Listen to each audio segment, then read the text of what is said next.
काफी time assignment में चला गया। चलो ओके, अब भूतनी भी रेडी है पढ़ने के लिए, तुम भी रेडी हो जाओ पढ़ने के लिए। हाँ हो जाएगा, चलो।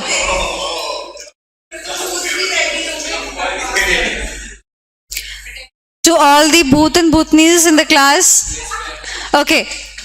तो बीपीए में अभी तक अपन लोगों ने क्या पढ़ा? बीपीए में कॉन्सेप्ट, ऑब्जेक्टिव्स का निमोनिक, उसके बाद बेनिफिट्स, उसका निमोनिक, चैलेंजेस, एड्स, फिर क्या पढ़ा? नेचर पढ़ा कि कौन कौन से प्रोसेस को क्या करना चाहिए, ऑटोमेट करना चाहिए। रिपीटेटिव वाले, हाई वॉल्यूम वाले, very good. Multiple people, multiple person या पीपल, ओके।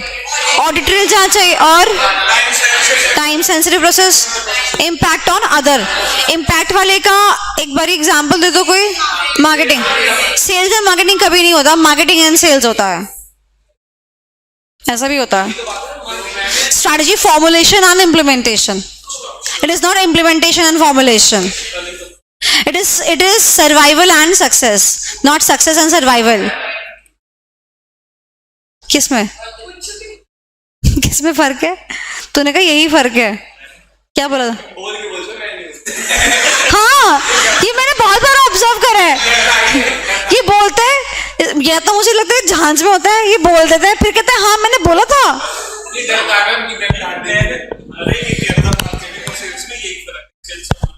अच्छा क्या बोलती हूँ, नींबू पानी पिया कर सुबह सुबह।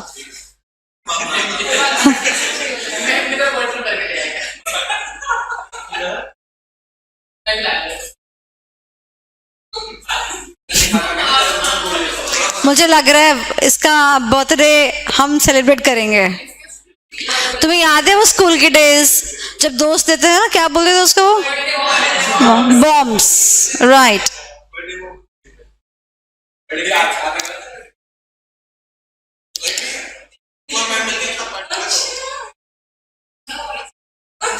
क्या बर्थडे जुलाई में आता है? कौन सी डेट? 17, तभी तो।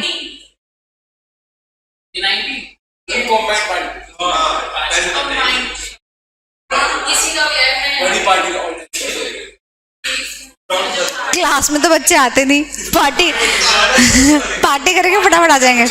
क्या तो रही हूँ, तुरंत ही आ जाएंगे। अनाउंस कर रही हूँ मैं, हम अगली क्लास में जितने बच्चे प्रेजेंट होंगे वो बच्चों का नाम लिस्ट में लिखा जाएगा and they will be given the invitation for the party. तेरा नाम तो लिखा हुआ है, ऑलरेडी है। क्योंकि नहीं, क्योंकि ये हमेशा क्लास में आता ही है। कुछ बच्चे ऐसे जो क्लास में मुझे दिखते ही हैं, तो हाँ, जो बच्चे आज क्लास से बैठे हैं प्लस संडे को और एक्स्ट्रा जो आ जाएंगे वो, हाँ वही तो चाहते हैं।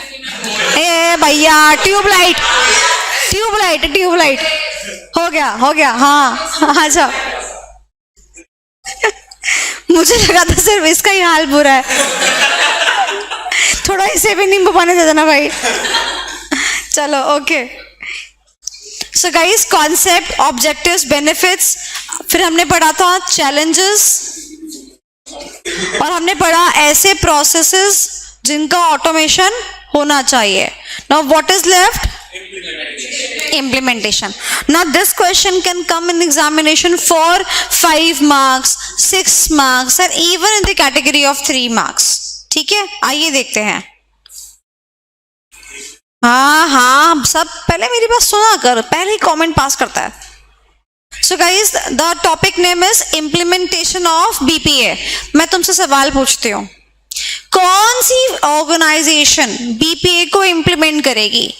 ए, ऐसी ऑर्गेनाइजेशन जो कि ऑटोमेशन नहीं कर रखा है, मैनुअल पे चल रही है। बी, जिसने ऑलरेडी कर लिया है।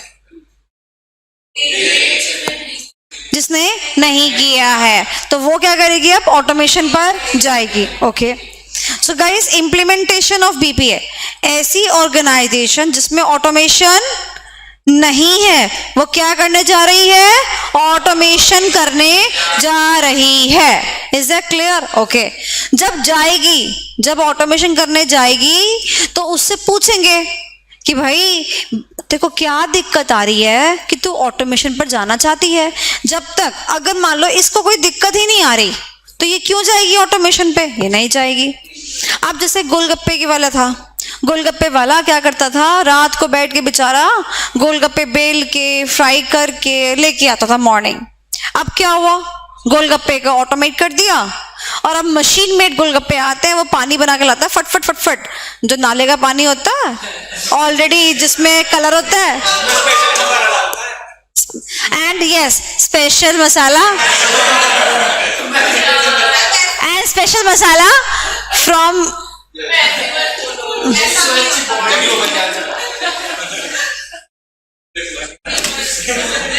ठीक है। तो अब मुझे बताओ क्या और तीखा, हाँ ठीक है। अरे आ जाओ गोलगप्पे, वंश को गोलगप्पे ज्यादा पसंद है।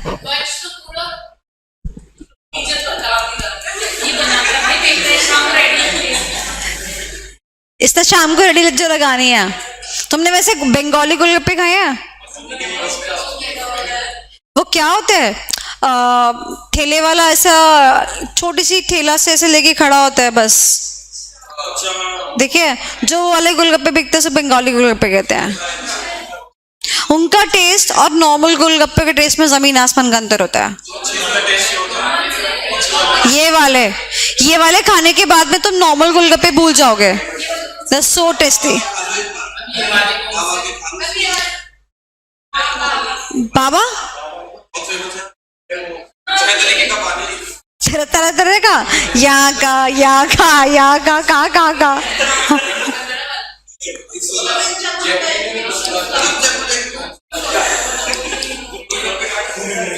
तो ये गोलगप्पे वाले आपको हर जगह मिल जाएंगे। चलो बैक टू पेवेलियन। अरे खाना छोड़ो वरना मेरे को लोटन के छोले कुलचे याद आ जाएंगे। दबेली, चलो ठीक है, मेरे बर्थडे पे I'll special give the order and I'll ask someone to bring it on if possible. Okay? चलो दबेली, बैग भी खाएगा एक्स्ट्रा। मुझे लगता है क्लासरूम में ना भूत प्रेत का निवास हो चुका है।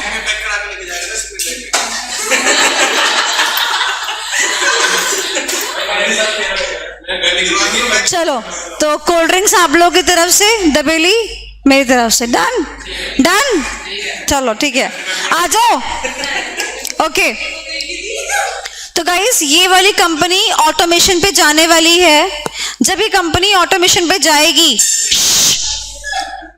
अरे गर्ल्स, तो यहाँ पर उसको क्या आ रही होगी, कोई ना कोई प्रॉब्लम आ रही होगी, कोई ना कोई इश्यू आ रही होगी। अब ऐसे गोलगप्पे वाले को क्या इश्यू आ रहा था, रोज रोज मैं बनाऊं, मेहनत इतनी लग रही है, तो उसने क्या किया, ऑटोमेशन की तरफ कदम रखा।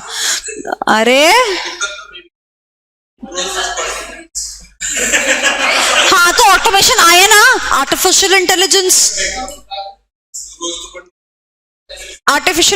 आया ना, तो 10 साल और रुक जा, तेरे को याद करने की जरूरत नहीं पड़ेगी, तेरे अंदर चिप डल जाया करेगी।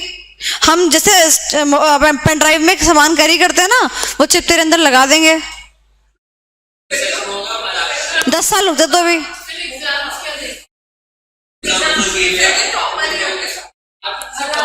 एक बात बताओ, जब जब मेरी मॉम ने पढ़ाई करी थी ना, तो उन्होंने यूनिवर्सिटी रैंक लाया था, ठीक है। तो उस टाइम पे यूनिवर्सिटी में जो रैंक आती थी वो 65% पे आ जाया करती थी। मेरे टाइम में वो चीज 80s 90s पे पहुंची, 80 to 90 पे पहुंची, 91 92 पे पहुंची। अब तो भैया 99.98 ये एवरेज चल रहा है। हो रहा है कि नहीं हो रहा है? तो गाइस आर्टिफिशियल इंटेलिजेंस आने के बाद बहुत चीजें चेंज हो जाएंगी। कॉलेजेस की भी तो फिर रिक्वायरमेंट नहीं रहेगी ना, बहुत कुछ चेंज हो जाएगा। तो मत सोचो, आ जाओ। ये समझ लो तुम कि जो तुम्हारे बच्चे होंगे उनकी लाइफ मस्त नहीं होगी, वो तुम्हारी लाइफ मस्त कर देंगे, क्योंकि तुम जिस जनरेशन के होगे और वो जिस जनरेशन के होंगे, उनका जो डिफरेंस होगा वो बहुत ज्यादा होगा, मतलब वो बहुत अलग होंगे। देखना, पूरा ऑटोमेशन, पूरी मशीन मतलब ही काम कर रही होगी, हर एक चीज ऑटोमेट हो जाएगी, होमवर्क ये चीज खत्म हो जाएगी, बट बहुत कुछ चेंज हो जाएगा। तो तुमने जो देखा होगा उसकी बात, क्योंकि 2050 अगर आपने मूवी देखी है, उसकी आई थी ना एक प्रियंका चोपड़ा की, तो 2050 के बाद जो जनरेशंस, जो लोग आएंगे ना, बहुत ही अलग होंगे। ये सब हट जाएगा, ये सब हट जाएगा।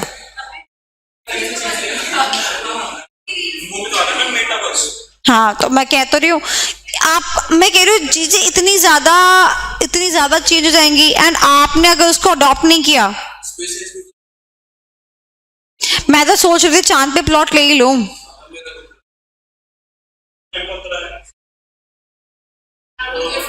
पूछो क्यों? मैं प्लॉट ले लेती हूँ, फिर मकान बना लूंगी, फिर बेच दूंगी किराए पे, ठीक है, तेरे को दे दूंगी।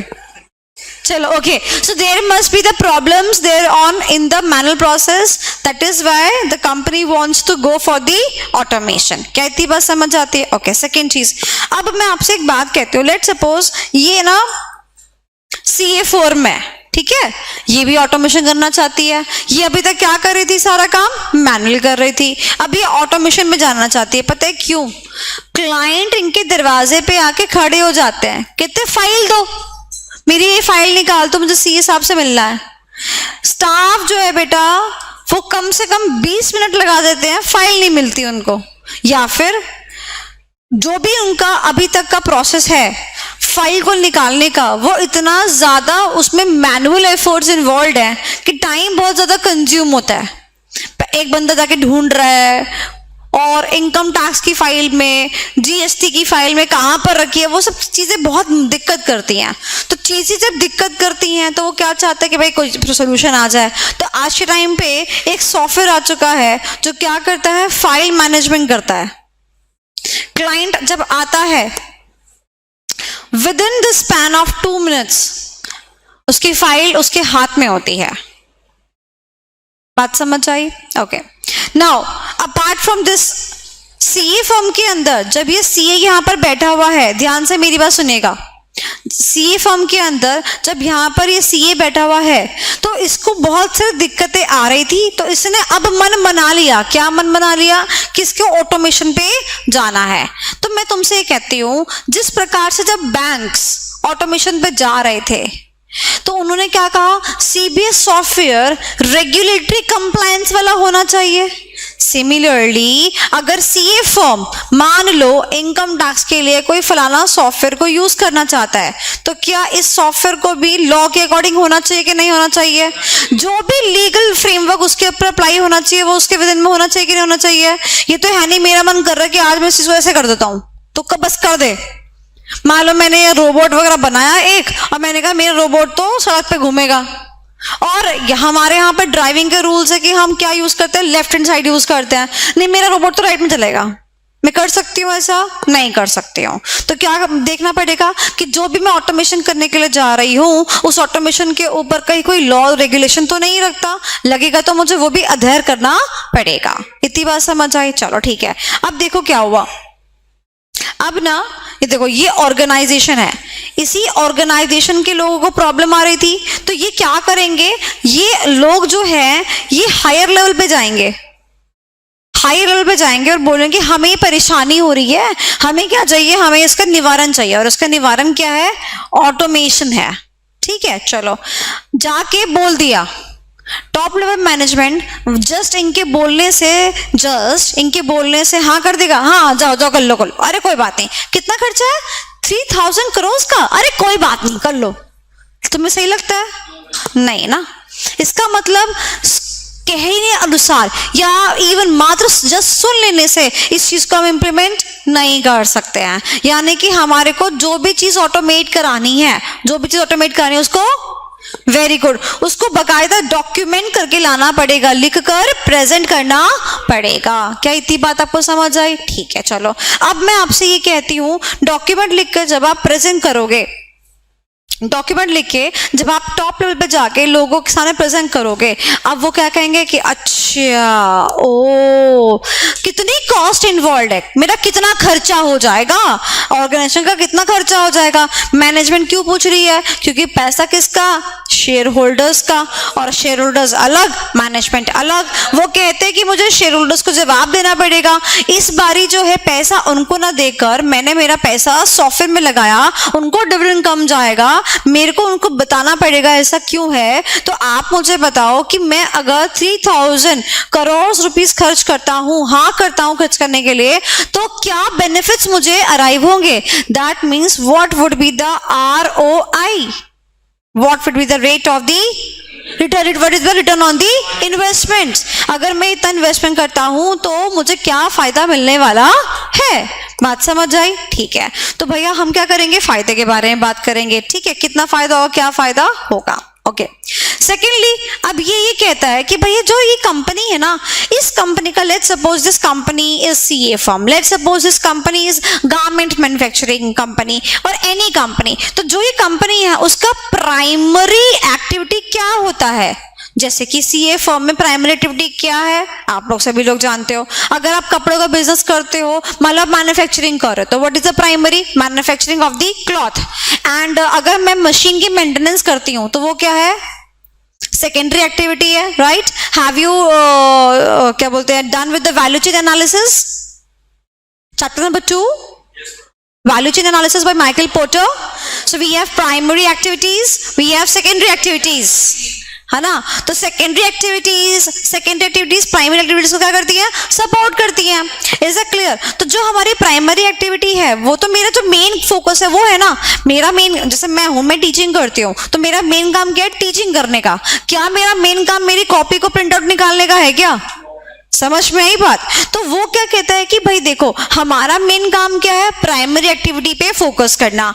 तो जब मुझे ये सॉफ्टवेयर चाहिए होगा या जो मुझे ये ऑटोमेशन करनी है, इस ऑटोमेशन को करने के लिए जो कॉम्पिटेंसी चाहिए वो तो मेरे पास है नहीं, वो तो मेरे पास नहीं है ना। मेरा मेन काम क्या है? एग्जाम्पल, मेरा मेन काम क्या है? पढ़ाने का। ठीक है, अब मान लो ये वीडियोस जो बन रही हैं, इन वीडियो में कोई एडिटिंग होनी है, इन वीडियोस को बच्चों तक पहुंचाना है, क्या ये मेरा मेन काम है? मेरा क्या है? मेरा मेन काम है। मेरा मेन काम क्या है? पढ़ाना। तो मैं तो अपने पढ़ाने में फोकस करती हूँ, और मुझे नॉलेज भी किसकी होगी? पढ़ाने की। मुझे तो एडिटिंग की नॉलेज नहीं होगी ना। सिमिलरली जो एंटिटी होगी, एंटिटी को तो अपने काम की नॉलेज है कि भैया मैं तो ये काम करता हूँ। अब बाइक बनाने वाली कंपनी को ये पता है कि मेरे को मेरी बाइक कैसे बनती है, उसको ये नहीं पता कि उसकी चीजों को ऑटोमेट कैसे करना है। इसका मतलब जब भी कभी ऐसा हो कि आप सक्षम ना हो तो क्या होता है? हम बाहर के लोगों से क्या करते हैं? हेल्प मांगते हैं। जैसे कि मैं आपको बोलती हूं, अगर आपने ऐसे 500 पढ़ा, ऐसे 500 पढ़ा, पूछ रही हूं, पढ़ा? Very good, it is audit evidence. पढ़ा? हाँ, ऑडिट एविडेंस हमारा, audit evidence sufficient and appropriate होना चाहिए। SAAE पढ़ा ना? ठीक है, तो ऐसे 500 के अंदर ही हम एक टर्म पढ़ते हैं, उसका नाम है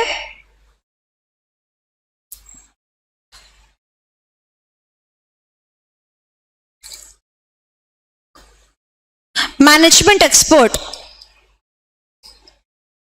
मैनेजमेंट एक्सपर्ट पढ़ा? An expert or an organization possessing the knowledge other than accounting and auditing, and his work is being used in the preparation of the financial statements। ये definition given है management expert की ऐसे 500 के अंदर।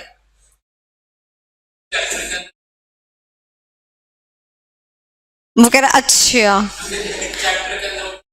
चलो कोई बात नहीं, अभी के लिए मैं आपसे क्या बोल रही हूँ कि अगर कोई चीज करने में मैं डॉक्टर के पास क्यों जाती हूँ? बस पैरासिटामोल डोलो, थोड़ा बहुत खांसी जुकाम मैं क्योर कर सकती हूँ, बट अगर कोई सर्जरी करानी हुई तो मैं क्या करूँगी, खुद कर लूंगी परफॉर्म? नहीं, क्या कर रही हूँ मैं? एक्सपर्ट की हेल्प ले रही हूँ. He is an expert in the medical line. I am not an expert in the medical line. Similarly, is the company expert in making the softwares? No, na. Is that the IT company? No.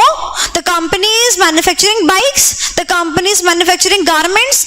The company's main work is to manufacture whatever the things are. ना कि automation करना, ना कि IT करना. क्या आपको बात समझ आती है? तो अगर मैं वो काम कर रही हूं जो मेरी प्राइमरी एक्टिविटी नहीं है, तो मैं किसकी हेल्प लूंगी? एक्सपर्ट की हेल्प लूंगी. बात समझ आई? तो गाइस, क्या कहता है टॉप लेवल मैनेजमेंट? कहता है सुनो, मेरे पास आने से पहले ना, सुनना ध्यान से, मेरे पास आने से पहले तुम एक्सपर्ट के पास चले जाना. क्या कहता है मैनेजमेंट? मेरे पास आने से पहले एक्सपर्ट के पास चले जाना. अब जैसे मान लो मेरे को मेरे घर में ना मेरे को व्हाइट वॉश करानी है, ठीक है, मैं पहले उसके पास जाऊंगी कि भैया कितना खर्चा आ जाएगा, मेरे इतने रूम्स हैं, पेंट आप लाके लेके आओगे, मैं आपको प्रोवाइड करूंगी तो कितना खर्चा आएगा, हर चीज मैं उससे पूछूंगी, मैं उससे एस्टिमेट्स लूंगी. तुम काम कैसे करोगे, what would be the process, पहले रूम कौन सा करोगे, क्या दीवार में पहले ऊपर की करोगे, साइड की करोगे, हर चीज को परफॉर्म कैसे करोगे, मैं किससे बात करूंगी? एक्सपर्ट से बात करूंगी, उससे कंसल्टेंसी लूंगी. क्या लूंगी बताओ, लूंगी कि नहीं लूंगी? सो मुझे बताओ, इसके एस्टिमेट्स के बाद ही तो फिर मैं मैनेजमेंट के पास जाऊंगी ना ठोस सबूत लेके कि भाई देखो, मेरे मन में थॉट है कि मैं ना व्हाइट वॉश करना चाहती हूं, मैंने एक्सपर्ट से बात भी कर ली है, उसका ये एस्टिमेट आ रहा है, और अगर मैं इतना एस्टिमेट लगा देती हूं 3000 करोड़ का, तो मेरी रिटर्न इतना है. अब बात समझ आई? More better. जो 3000 रुपीज का एस्टिमेट्स आया, किसने दिया? ये एक्सपर्ट ने दिया. इतनी बात समझ आई? चलो नेक्स्ट पॉइंट. अब जो ये एक्सपर्ट है, बेटा ध्यान से मेरी बात सुनना, जो ये एक्सपर्ट है, आपको क्या लगता है ये एक्सपर्ट ऐसा लल्लू चप्पू सा होना चाहिए? कैसा होना चाहिए?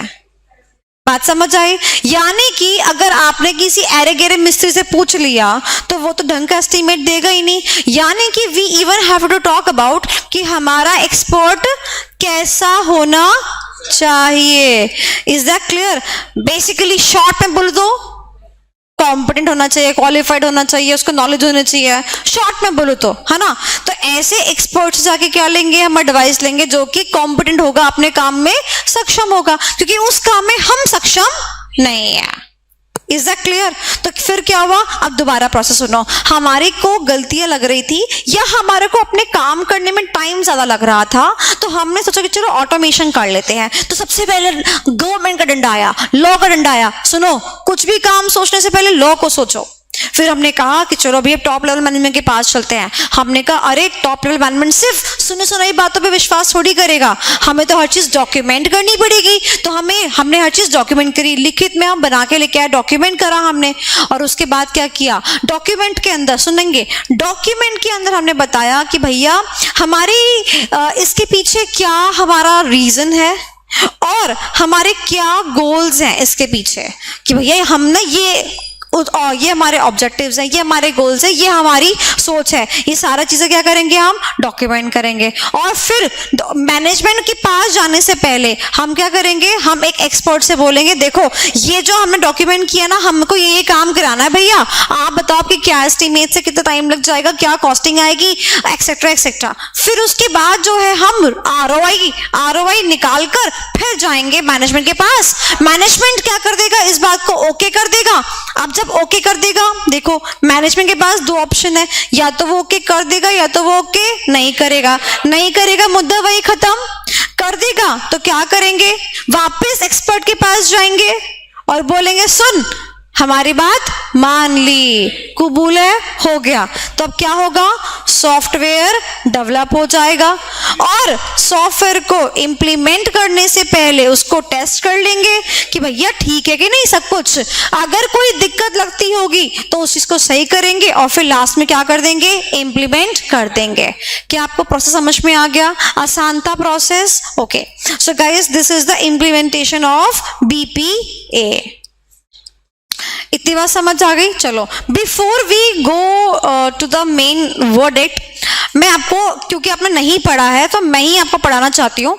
इससे आपको यहाँ पर यूजफुल रहेगा, इससे आपको ऑडिट में यूजफुल रहेगा, इससे आपको इसके अलावा एक और जगह भी यूजफुल होगा। चलिए बात करते हैं एक्सपोर्ट की। तो मैं ये कहती हूँ, मैंने आज मेहंदी लगाई, मैंने खुद तो नहीं लगाई। अगर मुझे अच्छी ब्राइडल मेहंदी चाहिए होगी तो मैं क्या करूंगी, किसी को एक्सपर्ट को हायर करूंगी। बात समझ आती है? ओके। सो एक्सपर्ट कौन? एक्सपर्ट वो जिसको एक्सपर्टीज हो, जिसको एक्सपर्टीज हो किसी पर्टिकुलर फील्ड में, किसी पर्टिकुलर फील्ड में। बात समझ आई? किसी पर्टिकुलर, एक्सपर्ट तो किसी पर्टिकुलर फील्ड का ही होता है। इसीलिए तो लोग क्या करते हैं, ग्रेजुएशन करने के बाद पोस्ट ग्रेजुएशन करते हैं, राइट? किसके लिए? एक्सपर्टीज के लिए। ग्रेजुएशन में नंबर ऑफ सब्जेक्ट्स कितने ज्यादा होते हैं, पोस्ट ग्रेजुएशन में कम हो जाते हैं, फिर आगे आप पीएचडी करो तो। बात समझ आई? तो गाइज यहां पर हम बात करते हैं expertise in a particular field, कि भैया मेहंदी वाले को मेहंदी लगानी नहीं आती है। Is that clear? तो वो हम उसकी सर्विस को क्या करते हैं, फिर यूज करते हैं, जिस उसके वर्क को क्या करते हैं, यूज करते हैं। बस यही तो हुआ। ठीक है, आप ध्यान से सुनेंगे मेरी बात। तो अगर हमने बोला कि ये हमारे पास में एक्सपर्ट है, तो बेसिकली मेरे लिए वो क्या है बेटा, कंसल्टेंट है। अब मैं आपको 3 चीजें समझाने वाली हूं, ध्यान से मेरी बात सुनेंगे। सबसे पहला मैनेजमेंट एक्सपर्ट। सबसे पहला मैनेजमेंट एक्सपर्ट। मैनेजमेंट एक्सपर्ट कौन होता है? मैनेजमेंट एक्सपर्ट कौन होता है? ये जो एक्सपर्ट है ना बेटा, ये एक्सपर्ट ऑर्गेनाइजेशन भी हो सकती है, कोई एक इंसान भी हो सकता है। ठीक है, जैसे मान लो माइक्रोसॉफ्ट है, कंपनी है, आईटी की कंपनी में एक्सपर्ट कंपनी है, तो वो कोई इंसान भी हो सकता है, वो कोई कंपनी भी हो सकती है। अगर मैं शॉर्ट में बोलूं तो who is an expert? An expert is an organisation और individual having expertise in a particular field whose work is being used, right? अच्छा, चलिए अब बात करते हैं मैनेजमेंट एक्सपर्ट की। तो मैनेजमेंट एक्सपर्ट कौन सा एक्सपर्ट होता है? मैनेजमेंट एक्सपर्ट वो एक्सपर्ट होता है, यानी कि वो इंडिविजुअल होता है या वो ऑर्गेनाइजेशन होती है जिसका काम मैनेजमेंट इस्तेमाल करता है, जिसका काम whose work is being used. तो इसका काम इस्तेमाल कौन कर रहा है? Management. Whose work is being used by the management. इतनी बात समझ आई? Whose work is being used by the management. एक बात मुझे बताओ, अब ध्यान से सुनना। मान लो अमेजॉन कंपनी है। अब अमेजॉन कंपनी तो भाई एक ई कॉमर्स कंपनी है, वो तो trading of goods and services करती है भाई, ठीक है? तो मुझे बताओ, अगर अमेजॉन का मेन काम कहूं तो वो तो आपका उनका सामान बेचना है ना। क्या उसका मेन काम ऑटोमेशन का है? नहीं। बात समझ आई? तो अगर मान लो मैं आपसे ऑटोमेशन की बात कहूं, प्रेरणा, अगर अमेजॉन कंपनी की बात करूं प्राइमरी काम, क्या ऑडिट करना उसका प्राइमरी काम है? नहीं। फिर भी अमेजॉन कंपनी ये कहती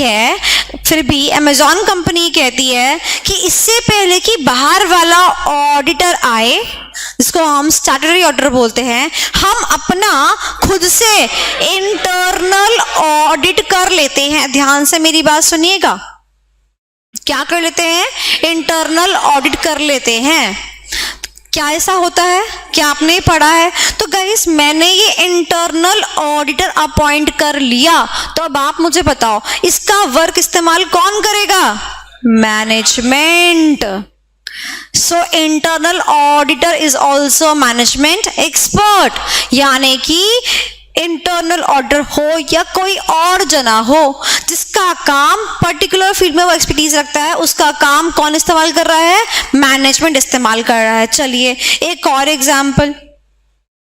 हमने कहा इससे पहले कि एक्सटर्नल ऑडिटर आकर ऑडिट करे। ऑडिट तो वो तभी करेगा ना जब फाइनेंशियल स्टेटमेंट्स रेडी होंगे। अमेजॉन कंपनी कह रही है कि भैया हमारा मेन काम तो सामान बेचने का है, फाइनेंशियल स्टेटमेंट्स बनाने का थोड़ी है। हाँ, बात तो जायज है। तो अमेजॉन कंपनी ने अपनी कंपनी के अंदर एक सीए को अपॉइंट कर दिया। और क्या कहा इस सीए से, तुझे हमारे फाइनेंशियल स्टेटमेंट्स को बनाना है, हमारे फाइनेंशियल स्टेटमेंट्स को कंपाइल करना है। तो ये सीए मना कर देगा क्या? नहीं। सीए को क्यों अपॉइंट किया? क्योंकि ये क्या है, अगेन एक एक्सपर्ट है, इसकी एक्सपर्टीज है। फील्ड कौन सा? Accounting and auditing. उसका वर्क कौन इस्तेमाल कर रहा है? मैनेजमेंट इस्तेमाल कर रहा है। क्या इतनी बात आपको समझ आती है? तो बताओ, एक्सपर्ट का काम किसने इस्तेमाल किया? यहाँ पर मैनेजमेंट ने इस्तेमाल किया। तो बताओ, अब मैं थोड़ा सा इसको रिलेट कर रही हूं विद एसए 500। तो एसए 500 कहता है, this is in relation to audit evidence.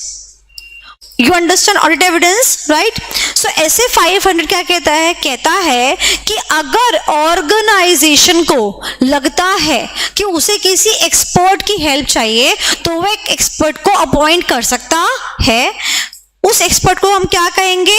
Management expert. और इस एक्सपर्ट की मदद से मैनेजमेंट को क्या मदद मिलेगी? मैनेजमेंट को मदद ये मिलेगी दैट मैनेजमेंट अपनी फाइनेंशियल स्टेटमेंट्स को क्या कर पाएगा? बना पाएगा। इसलिए इसको बोला गया, who is an audit expert? Management expert. Management expert refers to an organisation और इंडिविजुअल, सुनना वाली बात पहले, who is possessing expertise in a particular field and whose work is being used by the management. किसके लिए? For the preparation of financial statements. Now why we are using the sentence for the preparation of financial statements? Because इसी के ऊपर तो audit होगा ना, इसी के ऊपर ऑडिट होगा। Is it clear? तो इसीलिए मैनेजमेंट का मेन काम क्या? अगर मैं ऑडिट की बात करूं तो दो पार्टी, मैनेजमेंट और ऑडिटर। मैनेजमेंट का काम क्या है? फाइनेंशियल स्टेटमेंट को बनाना, और ऑडिटर का काम क्या है? उसको चेक करना। इसीलिए 500 के अंदर हमने सिर्फ किसके रिलेशन में बात करी? Preparation of the financial statements. Is that clear? बात समझ आई? चलिए, तो ये तो 500 में लिखा है बेटा। अब आप तो बड़े बच्चे हो गए हो, मैं आगे आपको एक चीज और समझाना चाहती हूं। जैसे यहां पर मैनेजमेंट ने अपॉइंट किया अपने काम के लिए, उसका काम क्या था? Preparation of financial statement. Similarly बेटा, ऑडिटर भी क्या करता है? अपॉइंट करता है एक्सपर्ट। क्या करता है? अपॉइंट करता है एक्सपर्ट। से for example, if I am the auditor of the particular firm, मैं क्या हूं? जैसे ये है ना, ये वाला जो ऑडिटर है, ये मैं इसकी बात कर रही हूं। ये वाला जो ऑडिटर है, समझो कि ये मैं हूं। तो अब मैं भी अपॉइंट कर सकती हूँ एक्सपर्ट। मुझे भी किसने रोका है? मैं भी क्या कर सकती हूँ? अपॉइंट कर सकती हूँ। तो guys, an expert appointed by the auditor for the auditor. और ऑडिटर का काम क्या होता है? To express an opinion through the audit report, right? इसीलिए क्या करता है ऑडिटर? जब किसी एक्सपर्ट की हेल्प लेता है ना, तो जब अपना ओपिनियन फ्रेम करता है ना, तो उस ओपिनियन में, यानी कि अपने ऑडिट रिपोर्ट के अंदर जरूर जिक्र करता है अपने द्वारा अपॉइंट किया हुआ एक्सपर्ट। मैम, हमें ना बात डाइजेस्ट नहीं हो रही कि ऑडिटर जो है वो क्यों एक्सपर्ट अपॉइंट करेगा और वो कैसे एक्सपर्ट अपॉइंट करेगा। चलिए वो भी इंसिडेंट सुन लेते हैं। आपको काफी इंटरेस्टिंग और काफी प्रैक्टिकल बात बताने जा रही हूँ। सो देखो, ये बेटा ऑडिटर है, ये गया फलाना कंपनी का ऑडिट करने के लिए, ठीक है। अब यहां पर उसको मिलते हैं कुछ असेट्स कुछ है टैंजिबल और कुछ है इंटैंजिबल। Is that clear? चलिए, कुछ टैंजिबल मिलते हैं, कुछ इंटैंजिबल मिलते हैं। अब मैं आपसे ये कहती हूं, मेरा कॉपीराइट, ट्रेडमार्क, पेटेंट्स क्या है? ये इंटैंजिबल असेट्स है। बोलो हाँ कि ना? मान लो मेरे बिल्डिंग, ये क्या है? मेरी टैंजिबल असेट्स है। चलो बात करते हैं, ऑडिटर को बैलेंस शीट देखते वक्त एक बिल्डिंग नजर आई। उस बिल्डिंग की वैल्यू बैलेंस शीट के अंदर लिखी हुई थी, लेट्स सपोज 10 करोड़। अब ऑडिटर को कुछ दिक्कत आ रही है कि भैया, उसको लग रहा है नहीं यार 10 करोड़ तो नहीं हो सकती। तो सबसे पहले ऑडिटर क्या करेगा?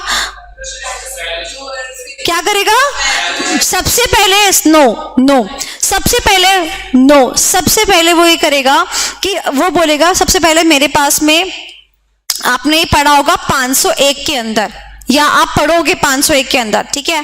तो दो ऑप्शंस होते हैं। क्या ऑप्शंस होते हैं? एक ऑप्शन तो ये होता है क्या कि अपन जो है इस वाले असेट्स की क्या मंगा लेंगे, इस वाले असेट्स की कागज यानी कि पेपर्स मंगा लेंगे कि हाँ भाई तुम्हारे पेपर्स दिखाओ, सबसे पहले तो दिखाओ। ये थोड़ी ना होता है कि सीधे हम अपॉइंट कर देंगे, हाँ भाई लो पेपर्स दिखाओ, कब खरीदी थी है, अच्छा क्या कराया था, कहाँ से खरीदी थी, बात समझ आई। पेपर्स पे काम करेगा। जब पेपर्स पे काम कर लेगा ना, उसको संतुष्टि हो गई तो बढ़िया, संतुष्टि नहीं हुई तो कहेगा दिखाओ अब ये बिल्डिंग है का, फिजिकल वेरिफिकेशन के लिए बोलेगा। फिजिकल वेरिफिकेशन के लिए गया, उसका शक बढ़ता जा रहा है घटने की बजाय, उसका शक बढ़ता जा रहा है घटने की बजाय। तो अब वो कह रहा है कि भैया बात ऐसी है, मुझे दाल में कुछ काला तो लग रहा है, बट मेरी एक्सपर्टीज इतनी नहीं है कि मैं एक वैल्यूअर का काम भी कर पाऊं। तो इसीलिए वो दौड़ा भागा भागा कहाँ गया, वैल्यूअर के पास गया, और क्या बोला उसने, मुझे तेरी जरूरत है। तो अब वैल्यूअर जो है, अब वो वैल्यूअर जो है वो क्या बन गया, ऑडिटर एक्सपर्ट। और जब वैल्यूअर इस वैल्यूअर की रिपोर्ट यानी वैल्यूएशन रिपोर्ट को बेस बना के ओपिनियन देगा, तो उसका जिक्र ऑडिट रिपोर्ट के अंदर भी करेगा। तो क्या यहां पर वैल्यूअर एक्सपर्ट नहीं हो गया? हो गया ना। तो ये थोड़ी ना है कि अगर तुम ऑडिटर हो तो दुनिया जहां की नॉलेज तुम्हें ही है, कतई तुम्हें ही है। अब अगर मान लो ऑडिट करने को मिल गया, अब जैसे मान लो अभी बायजू कंपनी, इसका तुमने सुना होगा, सुना, डिलाइट ने छोड़ दिया बायजू कंपनी का, सुना नहीं सुना? तो क्या चीजें होती हैं, बायजूस जो है वो एक एजुकेशन प्लेटफॉर्म है। अब ऑर्डर ज्यादा है, नहीं पता उसको साइंस सेट के बारे में कुछ, तो क्या वो किसी से एक्सपर्ट एडवाइस नहीं ले सकता? ले सकता है। एक ऑडिटर मेडिकल फील्ड में जाता है ऑडिट करने के लिए, नहीं पता उसको, तो क्या एक्सपर्ट एडवाइस नहीं ले सकता? बिल्कुल ले सकता है। बट मैं आपको एक अंदर खाते की बात बताती हूँ, क्योंकि एक ऑडिटर डिफरेंट कंपनीज में जाके ऑडिट करता है ना, तो उसको डिफरेंट नेचर ऑफ बिजनेस की जानकारियां भी हो जाती है। अगर एक ऑटोमोबाइल कंपनी का ऑडिट करेगा तो उसको उसकी जानकारी हो जाएगी, समझ रहे हो? तो इसीलिए विद द एक्सपीरियंस ना आपको बहुत सारे डोमेन्स की नॉलेज हो जाती है कि यहाँ पर काम कैसे होता है। अब एक सवाल मैं आपसे पूछती हूँ, मान लो जो ये वैल्यूअर है, इस वैल्यूअर को ये अपॉइंट ना करके मैनेजमेंट ने अपॉइंट किया होता।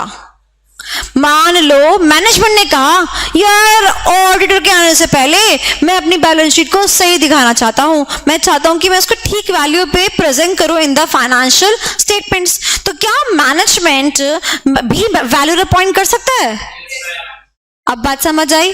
तो अगर मैनेजमेंट अपॉइंट करता है और अगर मैनेजमेंट वैल्यूअर की सर्विस लेता है, यस एट द लास्ट, अगर मैनेजमेंट वैल्यूअर की सर्विस लेता है तो वो क्या बन जाएगा? Management expert. और अगर उसी का काम कौन इस्तेमाल कर रहा है तो क्या बन जाएगा? और जो मैनेजमेंट एक्सपर्ट है उसमें लगता है ऐसे 500, और जो ऑडिटर एक्सपर्ट है, बताओ, गलत जवाब।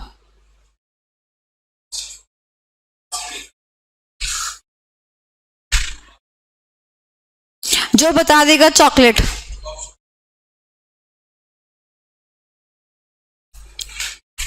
तुम बता नहीं सकते, मुझे पता है, चलो मैं बता देती हूँ। ऐसे 620, ऐसे 620, तो 620 में आता है ऑडिटर एक्सपर्ट और 500 में आता है मैनेजमेंट एक्सपर्ट। जब एग्जाम में क्वेश्चन आता है ना एक्सपर्ट के ऊपर, तो सबसे पहले ये डिटरमाइन करना होता है कि एक्सपर्ट है तो है कौन सा। अब बात समझ आई? तेरे को समझ आई? चलो 600 के अंदर 600, 1 2 3, 3 ऐसे हैं जो तुम्हें पढ़ने होते हैं। एक 600, एक 610, एक 620। 620 किसके रिलेशन में है? 610, ये दिख रहा है 10, ये जो नंबर है ये कौन से अल्फाबेट को रिप्रेजेंट कर रहा है?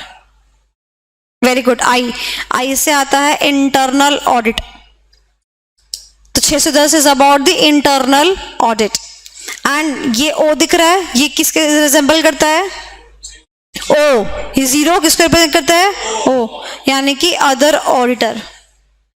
तो इसीलिए 600 की सीरीज में हम दूसरे लोगों को यूज करते हैं, इसीलिए 600 की सीरीज का नाम है using the work of others. सबसे पहले में क्या अदर को इस्तेमाल किया? सबसे पहले में हमने अदर ऑडिटर को इस्तेमाल किया। 610 में हमने इंटरनल ऑडिटर का काम इस्तेमाल किया और 620 के अंदर हमने एक्सपर्ट का काम इस्तेमाल किया। और यूज कौन कर रहा है? ऑडिटर। क्योंकि ऑडिटर यूज कर रहा है इसीलिए 500 की सीरीज में नहीं है, 600 की सीरीज ही ऑडिटर के रिलेशन में होती है। अब समझ आया? 600 की सीरीज में कितने स्टैंडर्ड्स? 3। 600, 610, 620। 620 एक्सपर्ट का हो गया, 610 आई। ठीक है, अब आपको खुशखबरी देती हूँ, आपके सिलेबस में सिर्फ यही है। ओके, बाकी सिलेबस में नहीं है। वैसे तो है, पढ़ना तो पड़ेगा आज नहीं तो कल। या राइट। और इस सीरीज का नाम क्या है? Using the work of others. Back to pavilion. Now back to your EIS। अब यहां पर क्या हुआ था? यहां पर भी सेम सिनेरियो था। हमारी टीम को नहीं पता ना सॉफ्टवेयर डेवलप कैसे करते हैं, तो वो क्या करेगा? वो भी एक्सपर्ट को यूज करेगा। यहां पर हमने उस एक्सपर्ट का नाम क्या बोला? BPC, business process consultant. क्या? Business process consultant. Is that clear? चलिए, तो ये थी 3 चीजें। अब इन तीनों का कॉम्बिनेशन, किन तीनों का? BPC plus management expert plus auditor expert, इन तीनों का कॉम्बिनेशन। ठीक है, ध्यान से मेरी बात सुनिए। हमारा मैनेजमेंट एक्सपर्ट कैसा होना चाहिए? हमारा ऑडिटर एक्सपर्ट कैसा होना चाहिए? या हमारा BPC कैसा होना चाहिए? तीनों का आंसर सेम है ऑलमोस्ट, क्योंकि वहां पर हम ऑडिट के रिलेशन में बात कर रहे हैं। ऑलमोस्ट क्या है? सेम है। वो मैं आपको याद करा रही हूं अभी यहीं पर है। ओके, निमोनिक है। हमारा एक्सपर्ट कैसा होना चाहिए? हमारा एक्सपर्ट CWA होना चाहिए। क्वालिफिकेशन नहीं बताई है, निमोनिक बताया है। हमारा एक्सपर्ट कैसा होना चाहिए? CWA होना चाहिए। C से कॉम्पिटेंट, केपेबल होना चाहिए।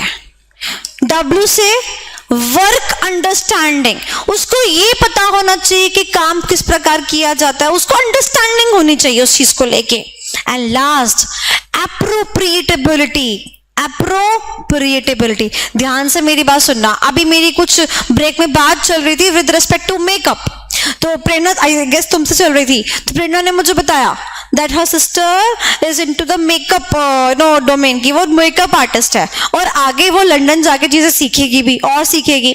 तो मैंने प्रेरणा को बोला, मैंने कहा भैया हम ठहरे नॉर्मल लोग, ठीक है। अब आपकी जो बहन है वो लंदन जाके मेकअप सीखेगी, किसका? वो सीखेगी बड़े बड़े लोगों का, एक्ट्रेस एक्ट्रेसेस का। एक्टर एक्ट्रेसेस का मेकअप जो होता है वो कैमरे के लिए किया जाता है, जबकि हम लोग नॉर्मल लोग का मेकअप कैमरे के लिए नहीं किया जाता, वो नॉर्मल फेस टू फेस के लिए किया जाता है। फेस टू फेस का मेकअप अलग और कैमरे के लिए किया गया मेकअप अलग। बात समझ आती है? बोलो हाँ कि ना। जो अब मैं आपको कैमरे की बात बताती हूँ। अगर आपने, जो लड़कियां हैं दैट विल कोरिलेट, अगर आपने मेकअप करने के बाद there is a setting spray, हम सेटिंग स्प्रे लगाते हैं। अगर आपको फोटोशूट कराना है तो फोटोशूट के लिए सेटिंग स्प्रे नहीं लगता, उससे फोटोज जो होती है वो रिफ्लेक्शन आता है। तो यहाँ पर क्या हुआ, अगर मैंने कोई मेकअप आर्टिस्ट हायर करी और उस मेकअप आर्टिस्ट को बोला कि मुझे मेरी शादी के लिए मेकअप चाहिए, तो वो सेटिंग स्प्रे लगाएगी। अगर मैंने कहा नहीं मुझे तो मूवी में जाना है, मेरे 2 रोल्स हैं, तो सेटिंग स्प्रे नहीं लगेगा। बात समझ आई? एप्रोप्रिएटेबिलिटी। हमारी मम्मी को इतना अच्छा खाना बनाना आता है, ठीक है, सारी की सारी डिशेस वो एवन बनाती है, तो क्या होटल खोल के रख दें, रेस्टोरेंट खोल लें? नहीं ना, वहां पे मामला गड़बड़ा जाएगा। तो उनको नॉलेज है, वो कॉम्पिटेंट भी है, उनको वर्क की अंडरस्टैंडिंग भी है, बट क्या वो अप्रोप्रिएट है हमारे वर्क के लिए? नहीं। तो कल को अगर मैं होटल खोलूं तो मैं मम्मी को बोलूं मम्मी आप शेफ बन जाओ, नहीं। दैट जो उनकी वर्क की अंडरस्टैंडिंग है, जो उनकी कॉम्पिटेंट है वो है, बट अप्रोप्रिएट नहीं है वो मेरे काम के लिए। तो बताओ मेरा एक्सपर्ट कैसा होना चाहिए? मेरा एक्सपर्ट CWA होना चाहिए, कॉम्पिटेंट केपेबल होना चाहिए, उसको काम की अंडरस्टैंडिंग होनी चाहिए और अप्रोप्रिएट होना चाहिए। बात समझ आती है? मैं किसी इंजीनियर को हायर करती हूँ, ठीक है, वो कॉम्पिटेंट भी है, उसको वर्क की अंडरस्टैंडिंग भी है, बट मेरी को चाहिए एक ऐसा इंजीनियर जो टेम्पररी बेस पर मेरे को 15 डेज के लिए बिल्डिंग खड़ी कर दे। 15 डेज के लिए बिल्डिंग खड़ी कर दे, तो वो बिल्डिंग ईंट पत्थर की तो बनेगी नहीं, वो बिल्डिंग किसकी बनेगी? सनमाइका की, प्लाईवुड की, इसकी। तो मुझे बताओ एप्रोप्रिएबिलिटी समझ आई? कोई दिक्कत? Is that clear? बोलो हाँ कि ना। चलिए हम लोग जब भी किसी एक्सपर्ट को अपॉइंट करते हैं हमेशा ही 3 वर्ड्स, हमेशा ही 3 चीजें क्या करते हैं? देखते हैं। तो बताओ अब मुझे, मेरा BPC कैसा होना चाहिए? बस क्लियर हो गया। और आपने जो आज चीज पढ़ ली है ना, ये चीज आपको जिंदगी भर काम आएगी आपके एग्जाम्स के लिए हमेशा। चलिए अब आते हैं अपने कंटेंट के ऊपर।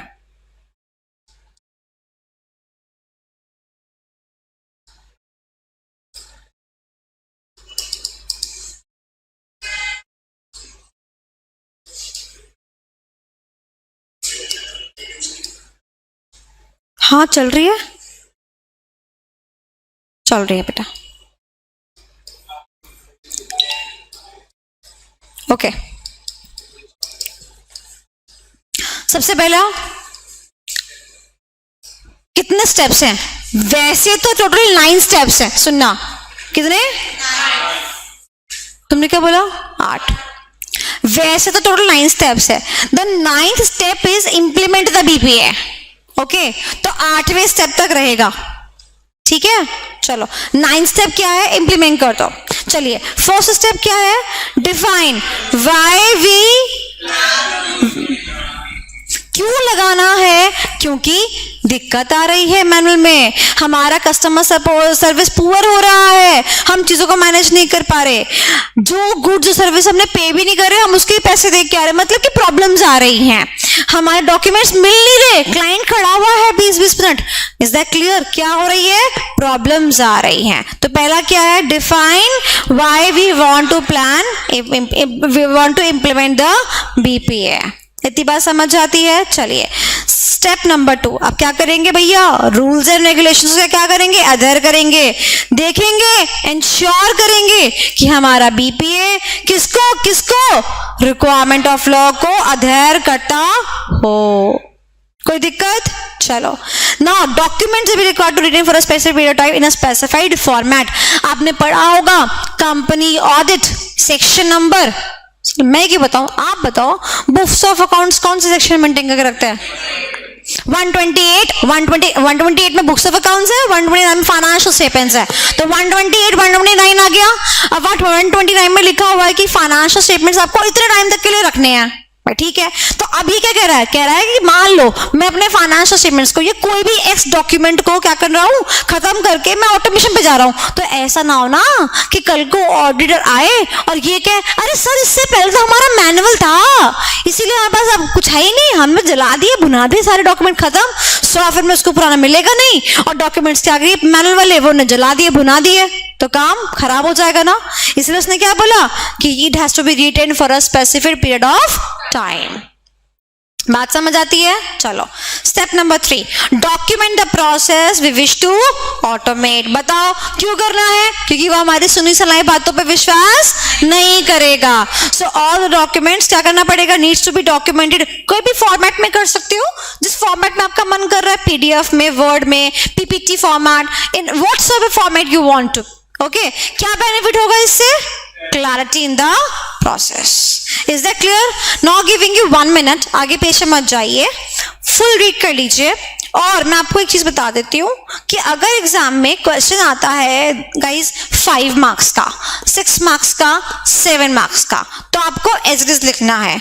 अगर ये क्वेश्चन आता है आपको 3 मार्क्स का, अगर ये क्वेश्चन आपको आता है 3 मार्क्स का, तो आप हेडिंग्स लिखेंगे और जो ये वाला कंटेंट है ना, ये वाला कंटेंट है ना, इसमें एक एक पॉइंट दे देंगे, बस ये वाला पॉइंट, ठीक है, 3 मार्क्स के लिए। ओके, 5 मार्क्स के लिए ये वाला और ये सारे पॉइंट्स, फिर ये सारे पॉइंट्स, ऑल दी पॉइंट्स, यानी कि ये पूरा, ठीक है। 7 मार्क्स के लिए ये भी ऐड कर देंगे। दोबारा बोलूं, 3 मार्क्स के लिए, सॉरी 3 मार्क्स के लिए सिर्फ 2 पॉइंट दे दो, 5 मार्क्स के लिए अब ठीक है 1 पॉइंट दे दिया, 5 पॉइंट, 7। चलिए पढ़िए फटाफट इसको।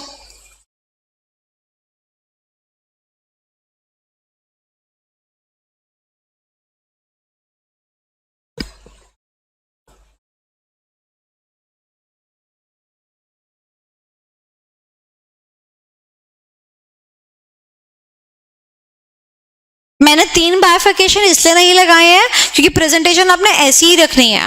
अगर 7 मार्क्स का क्वेश्चन आता है तो इसका ऊपर वाला एक पैराग्राफ बनेगा, ये जो है ना, ये एक पैराग्राफ में आएगा, मतलब फिर उसको आप नेक्स्ट पैराग्राफ से लिखोगे, इसीलिए मैंने इसको बाइफिकेट करा है ऐसे, ठीक है। पढ़ लिया, कोई दिक्कत? चलिए सबसे पहले क्या किया अपन लोगों ने, वाई, वाई, उसके बाद डॉक्यूमेंट, लॉ, लॉ के बाद फिर डॉक्यूमेंट। चलिए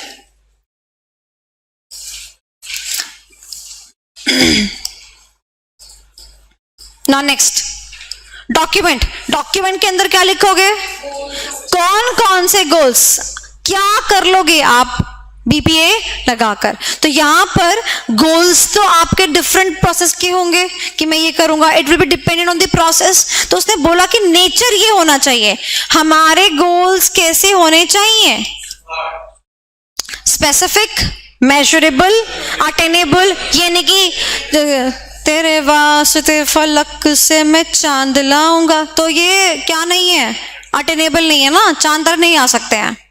relevant and timely, is that clear. तो ये क्वेश्चन अलग से भी आता है एमसीक्यू के अंदर, हमारे गोल्स कैसे होने चाहिए, स्मार्ट।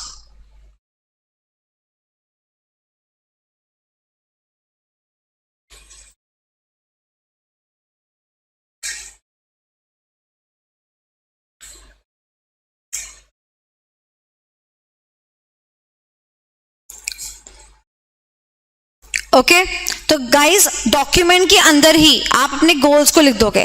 अब मान लो आपका गोल ये है कि मुझे खूब पैसा कमाना है, खूब पैसा कमाना है। भाई खूब में प्रॉब्लम आ गई, बताओ कौन सी चीज मिस हो गई, मेजरेबल। खूब का मतलब क्या होता है भाई, क्वांटिफाई कर। खूब का मतलब क्या है, कितनी सेल्स पे कितना % प्रॉफिट, मेजरेबल होना चाहिए। Is that clear. तो इसने नेचर बता दिया आपको कि आप गोल्स लिखने से पहले 5 पॉइंट क्या कर लो भैया, कंप्लाई कर लो। तो क्या था सबसे पहला पॉइंट, वाई, फिर लॉ, फिर डॉक्यूमेंट, फिर गोल, फिर गोल्स। Is that clear. दोबारा, why, law, document, goals, objective. अब भैया हमारा डॉक्यूमेंट तैयार हो गया, अब किसके पास जाएंगे, वेरी गुड, वहां पे जाने से पहले एक्सपर्ट के पास होते हुए जाएंगे। क्या बोला इसने, एंगेज बीपीसी। बीपीसी यानी कि बिजनेस प्रोसेस कंसल्टेंट। हमारा बिजनेस प्रोसेस कंसल्टेंट कैसा होना चाहिए, competent, capable. Is that clear. Objectivity का मतलब क्या है कि हाँ, नहीं नहीं नहीं बेटा, ऑब्जेक्टिविटी का मतलब होता है जैसा मान लो मैंने कोई मिस्त्री बुलाया काम करने के लिए यहाँ पर, तो उसका ऑब्जेक्टिव क्या होना चाहिए, काम को ठीक प्रकार से करना। ये नहीं कि जो स्विच लगे उसको उल्टा कर देना। उसको कॉम्पिटेंट भी है, केपेबल भी है, वर्क की अंडरस्टैंडिंग भी है, अप्रोप्रिएट भी है, बट अगर उसका ऑब्जेक्टिव ये है कि नहीं हमें तो मैम का काम खराब करके जाना है, इनके स्विच और खराब करके जाना है, बात समझ आई, ऑब्जेक्टिविटी। अब जैसे वहां पे वैल्यूअर था, वहां पर ऑब्जेक्टिव क्या है? बिल्डिंग की वो वैल्यू निकालना जो कि, अब मान लो वहां पर वैल्यूअर अपॉइंट कर दिया हमने, उसकी ऑब्जेक्टिविटी ये है कि मेरे को तो ना मेरे पैसों से मतलब है, फायदा कुछ नहीं। कई बार क्या होता है, मैं आपको रियल लाइफ एग्जांपल, ये बंदा जो है ये वैल्यूअर है, अब ना मान लो ये बंदा ए का बंदा है, यानी कि ऑर्डर एक्सपर्ट है, तो मैनेजमेंट को पता चल गया, ठीक है। अब मैनेजमेंट तो क्या करेगा भाई, वैल्यूअर को पीछे से प्रेशराइज करेगा, भाई सुन सी भी है, डब्ल्यू भी है, ए भी है, बात रही ऑब्जेक्टिविटी की, सुन टेबल के नीचे से मैं सब करने को रेडी हूं, तो इसका ऑब्जेक्टिव चेंज हो जाएगा ना, इसलिए क्या बोला इसने, ऑब्जेक्टिव।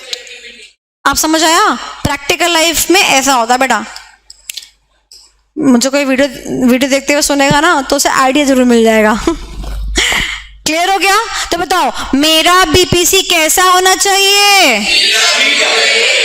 चलिए एक और चीज, अपन की एक्सपोर्ट की बात करें तो सबसे पहले ऐसे 500 में हम पढ़ते हैं, 500 यानी कि 500, 5, तो याद रखना बीपीसी स्टेप नंबर 5 है, क्योंकि यहां तक आते आते आपकी सीरीज में शायद गड़बड़ी होनी चालू हो जाए। तो सबसे पहला क्या था, वाई, दूसरा लॉ, तीसरा डॉक्यूमेंट, फिर गोल्स, और उसके बाद बीपीसी, याद रखोगे ऐसे करके। चलो अब कहां जाएंगे बेटा अब हम जाएंगे मैनेजमेंट के पास। उससे पहले मैनेजमेंट के से जाने से पहले क्या निकालेंगे, रिटर्न ऑन इन्वेस्टमेंट्स। कोई दिक्कत? चलिए आगे। अब कहां चले गए बेटा अपन, ये देखो यहां पर, the answer to this question can be used for convincing the top management to say yes to BPA exercise. अब हमें यस मिल गया वहां से, तो हमने क्या किया, development of BPA, testing BPA, step 9 implementation BPA. कितना आसान था, बोलो हाँ कि ना? चलो रीड करो फटाफट दोनों के दोनों पेजेस।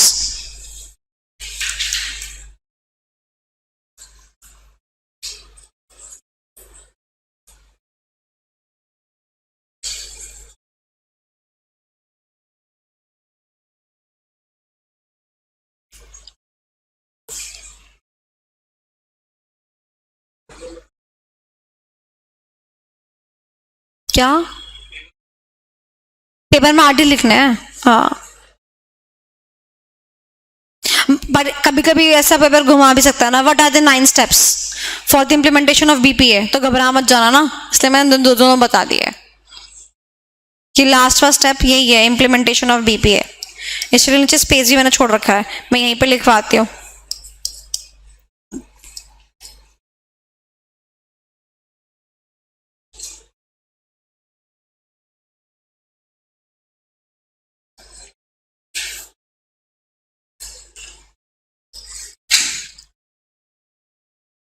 Just 2 minutes.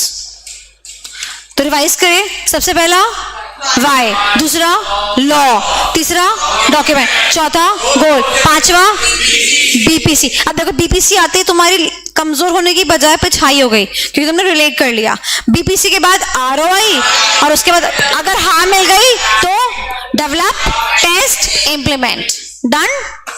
तो गाइस जो ये हमारा फ्लो चार्ट है, मैं आपको बता रही हूं, this flow chart is the first flow chart of the chapter, first part of our chapter, and we are done with all the topics. Exam में इसमें से कोई एक टॉपिक आएगा ही आएगा, ओके? चलिए, एनी क्वेश्चंस?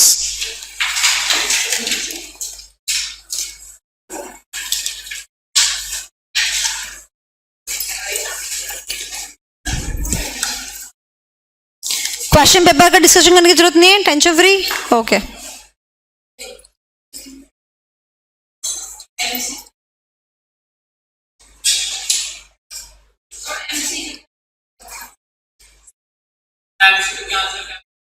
हेलो, जब कहा डिस्कशन कर ले तब नहीं करा। क्वेश्चन पेपर दिखाओ।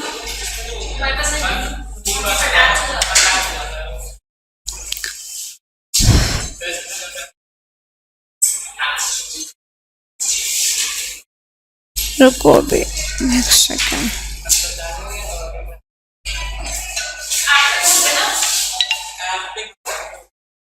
खोलना पड़ेगा ना मुझे भी question paper.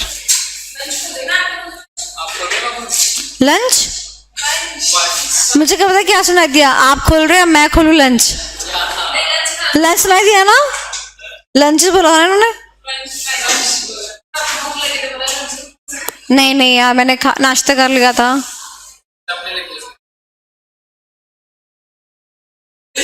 Very very clever.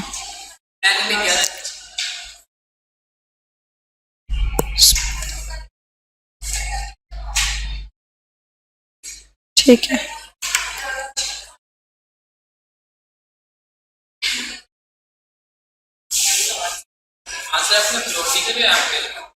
मैंने अपलोड नहीं कर रहे, एक हफ्ता हो गया है। कोई कर दिया मैंने।